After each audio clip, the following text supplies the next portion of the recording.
Hi dear students, welcome to G Centric. Transfer function की इस journey में फिर से मेरे साथ जुड़ जाइए। आज भी हम चर्चा करेंगे ट्रांसफर फंक्शन की। और ट्रांसफर फंक्शन लास्ट टाइम देखा कि सर कुछ फॉर्मेट, एक एग्जांपल ले लेता हूँ, s+1 डिवाइड बाई s+2 और s+3। सर इस टाइप की कहानी थी जिसमें ये जो डिनोमिनेटर था ना सर, ये जो रूट्स हैं इन्हें हमने पोल्स बोला, इन्हें हमने जीरोस बोला, है ना। In this case nothing but the gain बोला। हाँ सर, एकदम समझ में आ गया। अब देखो बेटा, हमारे पास कुछ चीजें हैं ट्रांसफर फंक्शन से रिलेटेड। वो चीजें हैं कि स्ट्रिक्टली प्रॉपर ट्रांसफर फंक्शन है हमारे पास, स्ट्रिक्टली प्रॉपर।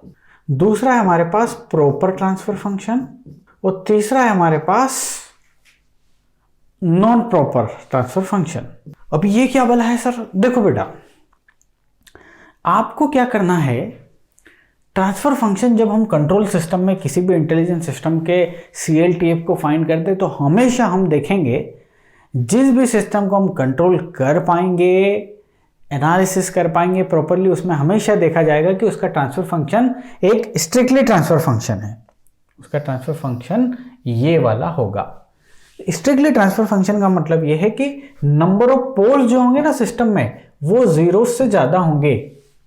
अच्छा सर, जैसे कि ये हो गया, नंबर ऑफ पोल कितने हैं? 2 है। जीरोस कितने हैं बताइए? ओनली 1 है। If number of poles are higher than number of zeros, तो हमारे पास स्ट्रिक्टली प्रॉपर ट्रांसफर फंक्शन रहेगा।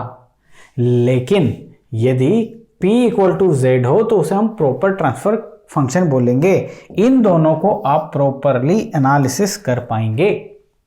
और इम्प्रॉपर ट्रांसफर फंक्शन जिसमें number of zeros are greater than number of P हो जाएगी, तो इसको हम प्रॉपरली एनालिसिस नहीं कर पाएंगे, नॉन प्रॉपर ट्रांसफर फंक्शन बोलते हैं। तो सर इसका मतलब ये कि ट्रांसफर फंक्शन की रिक्वायरमेंट हो गई क्या ये, कि ट्रांसफर फंक्शन को कुछ इस टाइप का होना? जी हाँ, हम यही आपसे बोल रहे हैं कि ट्रांसफर फंक्शन में क्या होगा, कुछ कुछ ऐसा होगा। नाउ यदि आप इसको ध्यान से देखोगे ट्रांसफर फंक्शन को, तो बेटा आप यहां से एक चीज रियलाइज कर रहे हो कि सर इस ट्रांसफर फंक्शन में नंबर ऑफ पोल्स जो हैं वो कितने हैं बेटा? 2 है। नंबर ऑफ जीरोस कितने हैं? 1 है। लेकिन ये कैसे हैं? ये फाइनाइट हैं, फाइनाइट है। Otherwise number of pole, number of zeros बराबर होते हैं। लेकिन वो कब? जब हम बात कर लेते हैं इनफाइनाइट पोल्स और जीरोस को भी कंसीडर कर लेते हैं। जैसे कि यहां पे यदि तमाम पोल लिखोगे, ऑल टोटल पोल्स की बात करोगे, तो वो पोल्स हैं आपके -2, -3। टोटल जीरोस की बात करोगे तो वो क्या है राजा बेटा? -1 और एक इनफाइनाइट पे। समझ गए ना बात? जो चीज मिसिंग है वो इनफाइनाइट पे होगी। हाँ सर, ये चीजें भी हमें समझ में आ रही है। ओके, एक क्वेश्चन ले लो गेट का। चलिए, ये हमारा दूसरा क्वेश्चन होगा। एक क्वेश्चन देखो, ये रहा क्वेश्चन, और एक क्वेश्चन है हमारा क्वेश्चन नंबर 2। ठीक है सर, मैंने क्या बोला आपको? बड़े इत्मीनान से पढ़ना है question. A transfer function has 2 zeros at infinity. ओहो, 2 0 आ गए, वो भी इन्फिनिटी पे। ठीक है सर, मान ली बात। Then the relation between the numerator n and the denominator degree m of the transfer function is। अच्छा, कितना प्यारा है। यदि नंबर ऑफ पोल्स उस ट्रांसफर फंक्शन में जो हैं उनकी डिग्री, मतलब टोटल नंबर समझ लीजिए ना आप, पोल की न्यूमरेटर डिनोमिनेटर।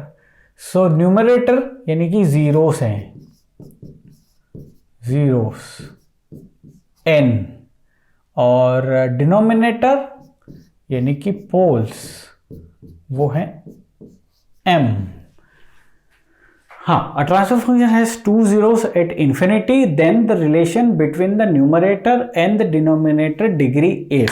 अच्छा, तो जो इन्फिनिटी पे है, ध्यान से सुनो मेरी बात, इनफाइनाइट पे जो जीरोस हैं वो 2 हैं, उसने बोल दिया 2 zeros। तो सर जो जीरोस इनफाइनाइट पे होते हैं ना, इनफाइनाइट जीरो, उसका फॉर्मूला तो आपने बताया था कि p माइनस जेड होता है sir, number of p minus number of z, है ना। तो सर इसकी वैल्यू है 2, पोल जितने हैं उनकी डिग्री मतलब total pole shown by the m, और zeros is nothing but the n। तो ये कहानी होनी चाहिए सर, यानी कि सीधी बात है सर, पोल जीरो से 2 ज्यादा होंगे, दैट्स इट। मतलब पोल और जीरो का डिफरेंस 2 होगा सर, पोल और जीरो का डिफरेंस 2 होगा। अरे सर समझ में आ गया सर, लेकिन चलो फिर भी आप बताना चाह रहे हो तो बता दो एक बार, और कुछ लिख के बता दो। Transfer function is nothing but, suppose मैंने ये ले लिया s plus 2, s plus 3, s plus 4, ठीक है। अच्छा अब मैं आपसे पूछूं कि कितने जीरोस एट इंफिनिटी हैं, zeros at the rate infinity, तो आप सभी रिप्लाई करो जल्दी से। 2 होंगे बेटा, बिकॉज 3 माइनस 1 2, जो नहीं है मिसिंग, मैंने बोला ना पोल और जीरो बराबर करना है, तो 3 पोल है 3 जीरो नहीं है, तो बाकी के 2 इंफिनिटी पे है। तो सीधी कहानी, number of pole 3 minus number of zero this is equal to 2। वही तो किया, दिस 3 इज नथिंग बट यहाँ पे m and this is nothing but n। तो अब हमें क्या देखना है, हमें देखना है कि कौन सा ऑप्शन सही है। तो n equal to m plus 2 not possible, n equal to m minus 2, ये n इधर m minus 2, yes this one is the correct answer. समझ में आ गई बात, ठीक है। अच्छा अब जरा ध्यान से देखना, आगे बढ़ते हैं हम। एक क्लोज लूप ट्रांसफर फंक्शन लेते हैं, ये यूं कहूँ कि एक क्लोज लूप सिस्टम ले लेते हैं। तो क्लोज लूप सिस्टम में क्या क्या होगा बेटा, ये बताओ पहले। सर एक तो होगा कि उसका ये ओपन लूप वाला ट्रांसफर फंक्शन होगा, उसमें फीडबैक होगा, और फीडबैक को मैं यूनिटी मान रहा हूँ, मैं यूनिटी फीडबैक मान रहा हूँ भाई इसको, ठीक है सर। तो आउटपुट होगा, आप नेगेटिव फीडबैक मान रहे हैं, मान लीजिए कोई फर्क नहीं पड़ता, और उस नेगेटिव फीडबैक को मैं मान रहा हूं यूनिटी फीडबैक। तो अब यहां कहानी सिंपल है कि sir this is nothing but the RS, ये है सर CS, और ये है G of S, and let's take the value of G of S is nothing but 1 upon S plus 1। बहुत महत्वपूर्ण कॉन्सेप्ट समझा रहा हूं, इसीलिए मैं ये आपके सामने लिया है। ओके सर, तो GS की वैल्यू सर एक काम करते हैं ना, पुट ही कर देते हैं ना G ऑफ S की जगह, wait a minute, G of S की जगह पुट करते हैं value. So this is nothing but 1 upon S plus 1, ठीक है। यहां से भी हटा दो इसको, ओके। अब यदि इसका क्लोज लूप ट्रांसफर फंक्शन आपसे मैं पूछूं CLTF, तो आप क्या लिखोगे, आपको तो पता ही है G of S divide by 1 plus G of S, ये हमने डिराइव किया था और ये याद हो गया परमानेंटली। सो इसकी वैल्यू जब निकालोगे तो ये हो जाएगी क्या, G of S is equal to 1 upon S plus 1 plus 1, ऐसा हो जाएगा ना, पक्का। अच्छा सी, अब जरा ध्यान से देखो, इस ट्रांसफर फंक्शन को मैं यहां लेके आता हूं, CLTF, तो ये हो जाएगा आपका 1 upon S square plus S plus 1, this is the transfer function. कितने नंबर ऑफ पोल्स हैं बताएंगे कोई, सर नंबर ऑफ पोल्स जो हैं वो हैं 2। फाइंड कर सकते हो कहाँ है पोल, बिल्कुल कर सकते हैं सर, इसके रूट से ही तो निकालना है। S square plus S plus 1 is equal to 0, इसके रूट्स निकाल लो, वो पोल्स होंगे। कैसे निकलेंगे, -1 plus minus B square minus 4AC, so this is nothing but the 4 only, -4AC divide by 2A। Roots निकाल रहा हूं मैं, इसके 2 रूट्स निकलेंगे ना, S1 एंड S2। चलिए, so this is nothing but -1 plus -3 upon 2। तो यदि आप यहां से देखेंगे, -1 प्लस j√3 डिवाइड बाई 2। ये कॉम्प्लेक्स पोल्स हैं, तो इसका मतलब ये कि पोल्स कॉम्प्लेक्स हो सकते हैं, कोई दिक्कत वाली बात नहीं है। पोल्स रियल हो सकते हैं, पोल्स इमेजिनरी हो सकते हैं। जैसे कि ये है -1/2, इसकी वैल्यू यदि आप देखोगे सो -0.5 प्लस माइनस j√3/2 भी है। This are the poles. Locate कर सकते हो आप यहाँ पे, कहाँ कहाँ हो सकता है, -0.5, ये -0.5, एक यहाँ होगा, एक यहाँ होगा, इनकी वैल्यू ये है S1 and S2। This are the poles. अब यदि कोई इस सिस्टम का, इस CLTF का ऑर्डर आपसे पूछ ले, तो order is always defined by the इसके नंबर ऑफ जो पोल्स हैं उससे। तो सर नंबर ऑफ पोल्स कितने हैं, 2, तो इसका ऑर्डर, अब नीचे की इक्वेशन देख लो आप, इससे ऑर्डर मिल जाएगा आपको। इसका ऑर्डर यदि कोई भी आपसे पूछ ले तो ऑब्वियस सी बात है आप बोलोगे सेकेंड ऑर्डर। ऑब्वियस सी बात है, क्लोज लूप ट्रांसफर फंक्शन जो दिख रहा है इसमें मैक्सिमम एस पावर क्या है, 2 है तो सेकेंड ऑर्डर, 3 है तो थर्ड, 3 ऑर्डर। ये सर नो, सिंगल होता तो सिंगल ऑर्डर। इस क्लोज लूप ट्रांसफर फंक्शन का आपसे कोई भी यदि ऑर्डर पूछ ले, order is nothing but the power of S in the denominator. ठीक, आ गई बात समझ में। अच्छा, ये डिनोमिनेटर में जो इक्वेशन बनती है ना, ये इस इक्वेशन को बोलते हैं कैरेक्टरिस्टिक इक्वेशन। ठीक है, characteristic equation. Okay, characteristic equation ही आपको क्या देती है, पोल्स देती है। ये पोल्स सिस्टम से क्या रिश्तेदारी नातेदारी रखते हैं हम देखेंगे आने वाले समय। इतना समझ में आ गया। नो, एक और कॉन्सेप्ट है, वो होता है टाइप ऑफ द सिस्टम। क्या, टाइप ऑफ द सिस्टम। पहले ये चीज क्या होती है टाइप, ध्यान से समझिए बात को। टाइप ऑफ द सिस्टम या type of the close loop transfer function, close loop system. Close loop system, इसका टाइप क्या होता है, तो type is nothing but number of poles at origin. Poles at origin solve the type. आई बात समझ में। बट किसी भी क्लोज लूप ट्रांसफर फंक्शन के लिए, किसी भी क्लोज्ड लूप सिस्टम के लिए उसका टाइप निकालोगे ना, टाइप, तो वो आप उस क्लोज लूप ट्रांसफर फंक्शन के, क्लोज लूप सिस्टम के ओपन लूप ट्रांसफर फंक्शन से बताएंगे। सर कुछ भी समझ में नहीं आया। अच्छा जी, ये सिस्टम कैसा है, sir close loop transfer function है। क्वेश्चन आया गेट में, what is the type of this function, तो आप क्लोज लूप ट्रांसफर फंक्शन बना दिए ये। अब इसके एक भी कोई ऐसा रूट है क्या, इस CLTF का कोई सा भी ऐसा रूट है क्या जो s = 0 पे ओरिजिन पे है, नहीं है। तो आप बोलोगे कि इसका टाइप जो है वो 0 है। मैं ये बता रहा हूं, ये करना नहीं है, दिस इज रॉन्ग।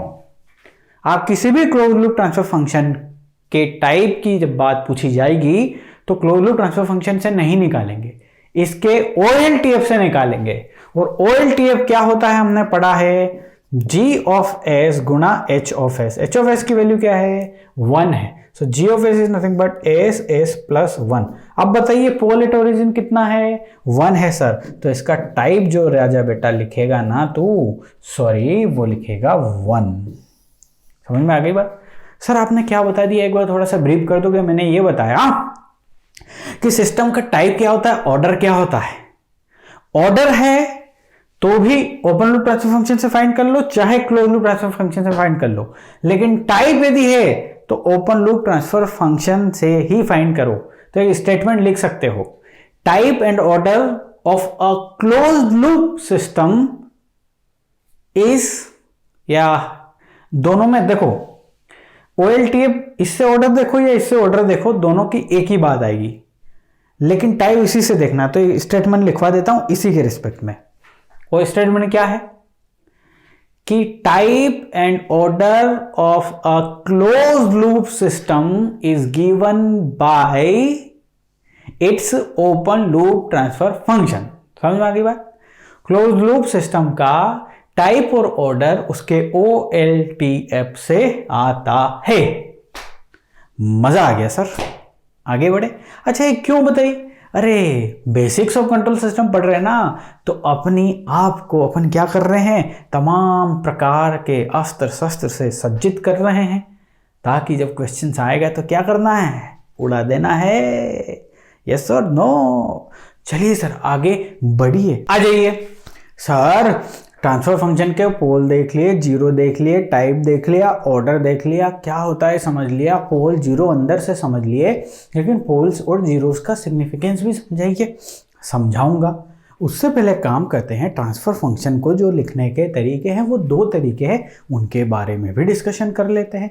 सर ये बात तो क्लियर हो गई कि transfer function is nothing but the numerator और denominator in the form of s, yes और नो? और ये है कुछ नहीं, आउटपुट का Laplace transform divide by input का लाप्लास ट्रांसफॉर्म। ऐसा ही हम ट्रांसफर फंक्शन को लिखते हैं।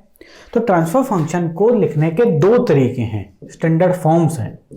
सबसे पहले तो अभी तक जो देखते आए ना आप, S plus S A, S plus S B, ये वाला जो फॉर्म देख के आए हो आप बेटा, ये वाला फॉर्म को हम बोलते हैं फ्रीक्वेंसी कांस्टेंट फॉर्म, जहां पे एस की टर्म डायरेक्टली, जैसे यहाँ पे S equal to direct find करोगे तो -s1, एस की डायरेक्ट वैल्यूज ये यहाँ पे इस टाइप से, या फिर या फ्रीक्वेंसी के फॉर्म में लिखिए, मतलब यहाँ पे s1 s2 टर्म दिख रही है ना, ये कॉम्प्लेक्स नंबर है। तो कुल मिला के बात ये हो गई कि ये फ्रीक्वेंसी कांस्टेंट फॉर्म बोलते हैं इसको। This is nothing but the frequency constant form. लिखने का तरीका है ना, फ्रीक्वेंसी कांस्टेंट।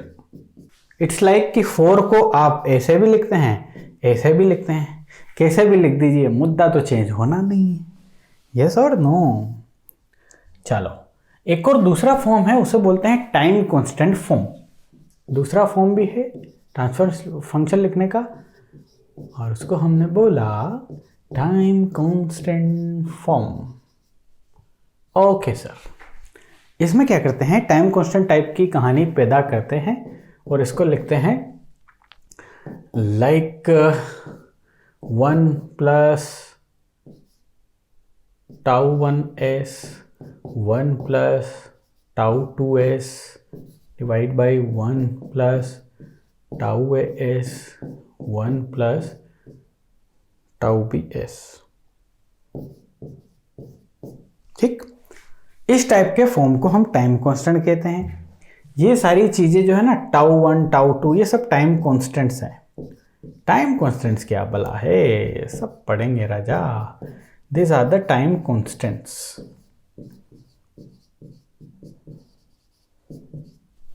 ठीक है, तो दो टाइप के फॉर्म हैं, टाइम कांस्टेंट फॉर्म और फ्रीक्वेंसी फॉर्म। इतना क्लियर है। अब देखो, कोई सा भी ट्रांसफर फंक्शन, कोई सी भी प्रोसेस कैसे डिफाइंड हुई है, ट्रांसफर फंक्शन से। अब मैं ट्रांसफर फंक्शन को सम अप करने की कोशिश करता हूं। कोई सी भी फिजिकल प्रोसेस है वो सम अप हो गई है ट्रांसफर फंक्शन से, और ये प्रोसेस LTI है, लीनियर टाइम इनवेरिएंट प्रोसेस। इसके लिए आपने ट्रांसफर फंक्शन बना दिया। इस ट्रांसफर फंक्शन से रिलेटेड पोल्स देख लिए, जीरो देख लिए, है ना, पोल्स देख लिए, जीरोस देख लिए, लेकिन इनका सिग्निफिकेंस समझना बाकी है।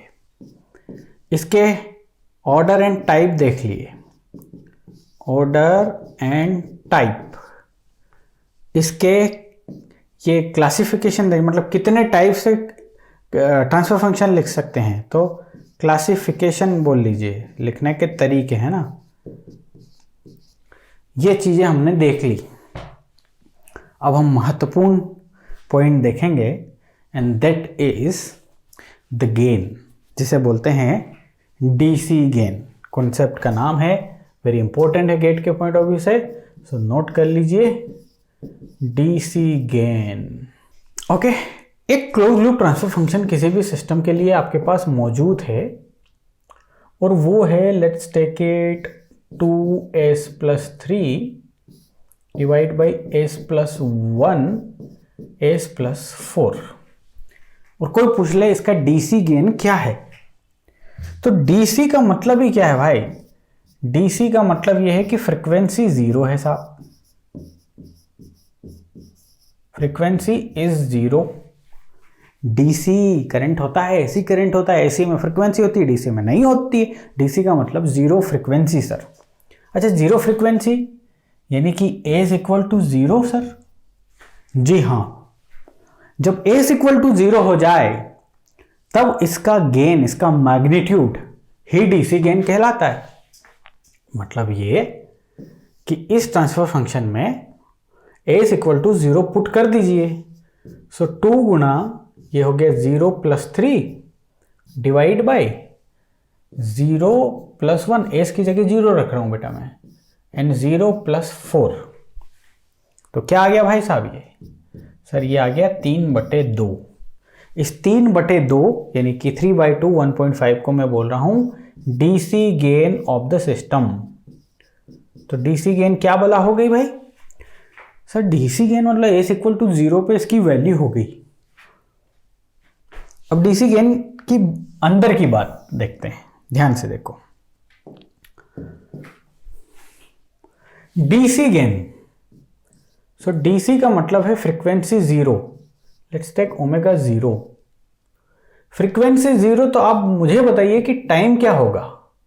ऑब्वियस सी बात है, इनफाइनाइट होगा, क्योंकि फ्रीक्वेंसी और टाइम का रिलेशन इनवर्स रिलेशन है। अरे फ्रीक्वेंसी और टाइम का रिलेशन तो इनवर्स है ना। फ्रीक्वेंसी यदि 0 होगी तो टाइम इनफाइनाइट होगा। तो यदि close loop transfer function time domain में होता, डीसी गेन आप निकाल रहे हो ओमेगा इक्वल टू 0 पे थ्रू CLTF जो कि एस डोमेन में है। लेकिन यही डीसी गेन टाइम डोमेन में चर्चा किया जाए तो t इक्वल टू इनफाइनाइट पे सिस्टम का जो भी गेन है वो भी तो डीसी गेन ही कहलाया ना, क्योंकि ओमेगा इक्वल टू 0 पे जो निकाला उसको डीसी गेन बोला। तो t इक्वल टू इनफाइनाइट पे इस क्लोज लूप ट्रांसफर फंक्शन के टाइम डोमेन में निकालोगे तो वो भी डीसी गेन हो गया। तो इस क्लोज लूप के टाइम डोमेन में जो भी फंक्शन है, इसका टाइम इक्विवेलेंट जो है उसमें t इक्वल टू इनफाइनाइट डाला तो इसे तो हम बोलते हैं steady state value, steady state value या फाइनल वैल्यू। फाइनल वैल्यू को कंट्रोल की भाषा में बोलते हैं स्टेडी स्टेट वैल्यू, यानी कि वो वैल्यू जो t इक्वल टू इनफाइनाइट पे हो। t इक्वल टू इनफाइनाइट पे जो वैल्यू निकालते हैं उसे स्टेडी स्टेट वैल्यू बोलते हैं। तो इसका मतलब ये कि डीसी गेन बोल दो या स्टेडी स्टेट गेन बोल दो, दोनों एक ही चीज है। इसका मतलब ये हुआ, समझिएगा जरा ध्यान से मेरी बातों को।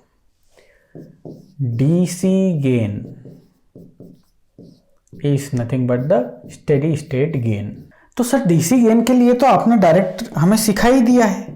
डीसी गेन निकालना है तो CLTF आपके पास होगा, उस CLTF में S इक्वल टू 0 रख दो तो जो भी आएगा that is the DC gain. हाँ सर, कोई आपत्ति नहीं है, लेकिन इसके अंदर की भी तो बातें सारी समझानी पड़ेगी ना कि स्टेडी स्टेट गेन है ये, t इक्वल टू इनफाइनाइट पे जो गेन है वो है ये। ओके सर, तो अगली क्लास से यहीं से आगे बढ़ेंगे। आज ये कंप्लीट करवाऊंगा तो वीडियो बहुत बड़ा हो जाएगा। अगली क्लास में मिलिए, यहीं से शुरू करते हैं।